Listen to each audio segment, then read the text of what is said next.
we're going to start with the NFC North, and we're going to start with the Chicago Bears and show the Bears faithful some love. They showed us a lot of love over on YouTube. We're now over 230 subscribers, so big shout out to them. Big shout out to Swifty over there, who recommended our channel and gave us a shout out. But Cam, we wouldn't be here without you.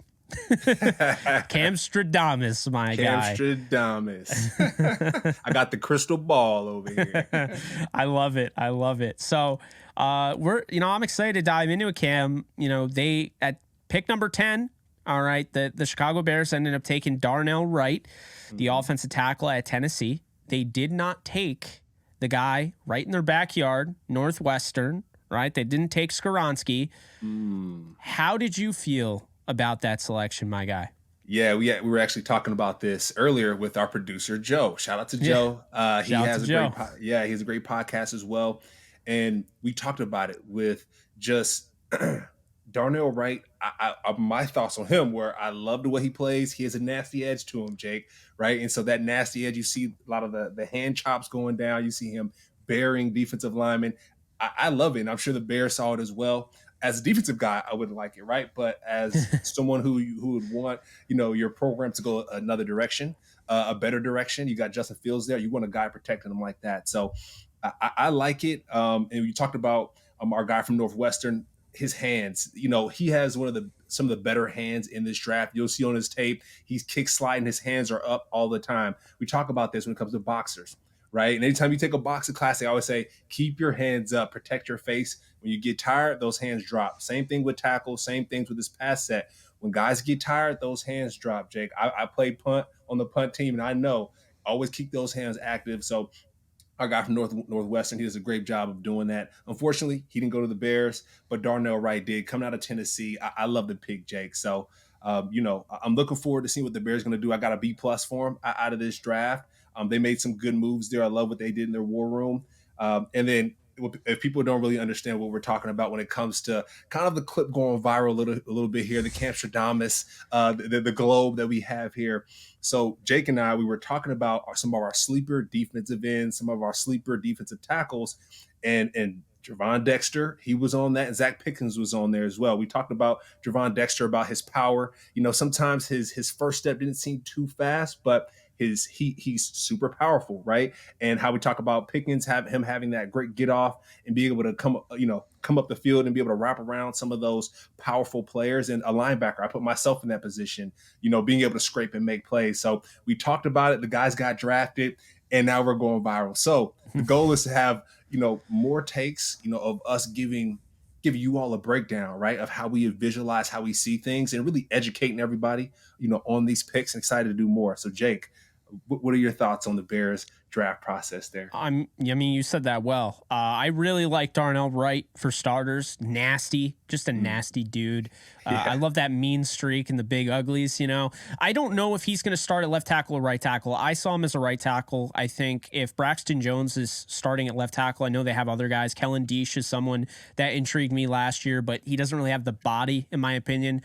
So I don't know how that's going along. They have Larry Borum, and they have Alex Leatherwood, as well as Bobby Haskins, who is a undrafted free agent. But when I look at Darnell Wright on tape for Tennessee, that's exactly what you want, as one of your tackles in the NFL. I think he's got a really high floor, day one starter, and I think the Bears needed that. You got to protect Justin Fields. And I said this, during our live stream, or not live stream, our last episode where we were, basically picking all these, making these picks in our mock draft. Look, Justin Fields, you doubled down on him. You traded down. All for it. I think it was the right move because you believe in Justin Fields. So now you owe it to him. Now that you believe in him, you owe it to him to go out and get him protection. And I think that's what Darnell Wright does, not just as a protector, but can help you in the run game. Javon Dexter, we talk about it. I think at the end of the day, they needed help on the defense line, Cam. They lost a lot of guys there. I think he fits right in. They still have Justin Jones. They still have DeMarcus Walker, Rasheem Green, Andrew Billings. They have guys on their team, but they went out and they addressed the position. They go out and get Zach Pickens. They go and get Javon Dexter, and they go out and get Travis Bell, who we'll be talking about later on out of Kennesaw State. But I thought, Ryan Poles came out and was like, we want to address we want to address the line of scrimmage, okay? On both sides of the ball. We're going to go out and get our guy who's going to protect, our quarterback, and we're also going to go out and beef up that interior. And Cam, as a defensive guy, you got to love that. Yeah, you gotta love it. And we talk about protecting the quarterback here. I'm looking at PFF, the Pro Football Focus. I know we talk about a lot of acronyms here for folks who don't know. PFF is a great source. And so for Darnell Wright, what I have here in 2022 is he only allowed 8 pressures, Jake. That's insane, right? And Dude's so a wall. he's a wall. He's a wall. So to do that in the SEC, you think about how many players got drafted. A lot of those folks who didn't watch the draft, the people who got drafted are folks from the SEC. I'm seeing a whole bunch of SEC schools, a whole bunch of SEC players getting picked. And the fact that he only allowed 8 pressures in the 2022 season, that's insane. I'm sure most of them came from UGA, right? Because a lot of those guys are dogs, Dogs. literally and figuratively. A lot of them went to the Eagles, but just as you mentioned, for the Bears to beef up that line of the offensive line, that's a great move. And then even on the defensive side, they got some guys who can plug up some holes, Jake, and who are fast actually, so they can make some of those holes disappear. Right, a lot of times when you play linebacker, if the guy is a little bit too fast, you're like, wait a minute, I need you to hold that up a little bit. Right, Javon Dexter running a 4.88, being that big, that's going to be dangerous. So at the end of the day, whenever teams line up against the Bears, they're gonna know they're gonna go up against some guys that aren't moving, Jake, and aren't allowing pressure to come in. So Bears, like I said, they got a B+ for me in this draft. They had some other great additions as well when it comes to the running back room.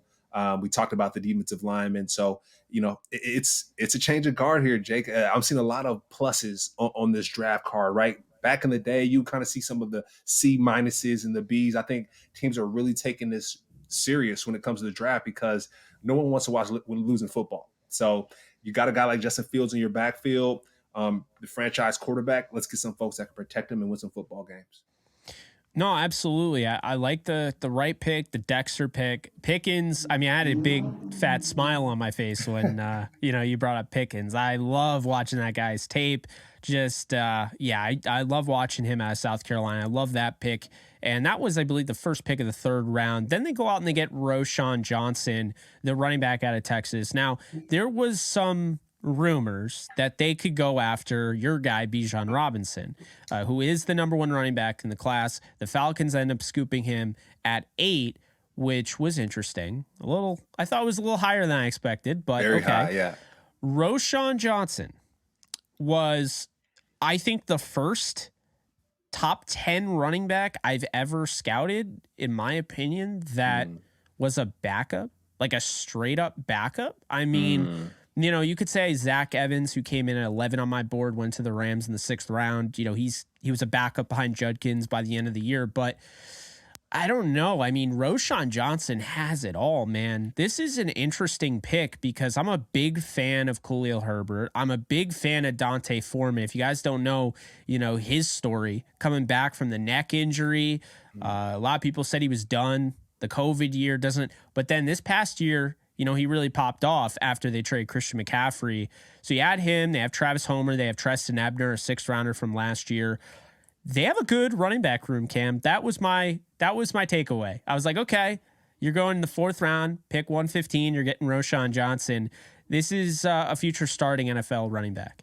Yeah, and you think about it, you're starting behind a guy like Bijan Robinson, who is quote unquote the best athlete to come out of this draft, right? They talk about Bijan like he was God's gift to earth, and I'm sure he is. I'm sure he's going to do great at the Falcons. So for God to be behind that, though, Jake, the point I'm getting to is they have a chip on their shoulder, right? Roschon is seeing a guy like Bijan, go number 8 to the Falcons. He's like, oh wait, if he's doing that well, I play right behind him. That means I'm going to be going next. So it's really cool to see him, get drafted in the 4th round, going to the Bears. And like you said, the Bears are doubling down on Justin Fields. So he has offensive linemen that can block for him, right? We have some receivers in Tyler Scott coming out of Cincinnati who can catch the football and open up the game a little bit for him. I think that's extremely important. And then even on the defensive side, we just talked about it. You have some people movers on the other end who can get the offense the ball back. So I think that's really encouraging for a guy like Roshan Johnson.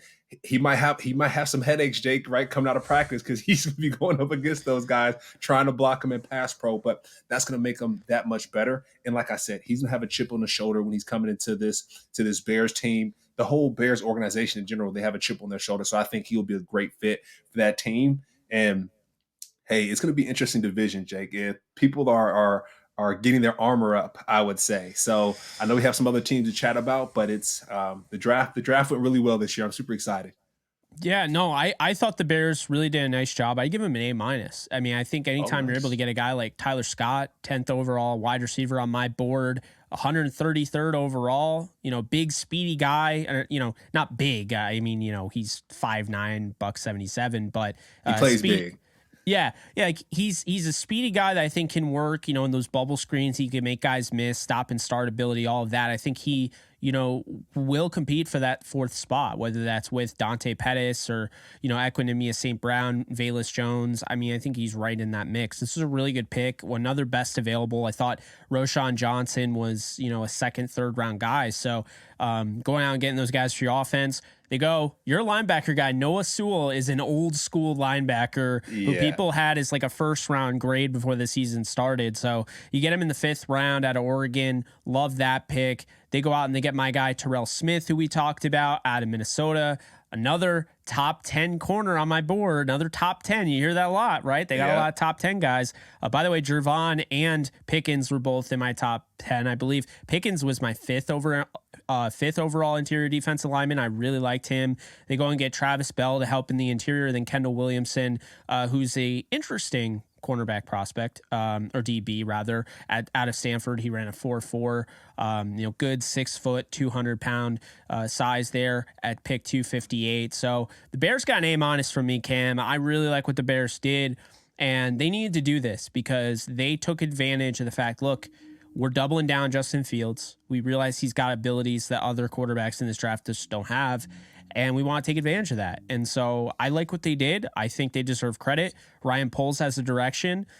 Bears could compete for something this year, my guy. They could be interesting. Yeah, yeah, and you talk about it too, just kind of filling in some of those voids with Roquan Smith leaving, to the Ravens, adding a guy like Sewell in there, that's going to be important. Adding these defensive linemen in there, that's all important. That they're trying to fill that void. When it comes to leadership with Roquan Smith, it's hard to replace, but you got guys coming in that are hungry, and on the defensive side that can play some good football, Jake. So, like you said, Ryan Poles, good job there. Like I said, I gave him a B plus. You gave him an A.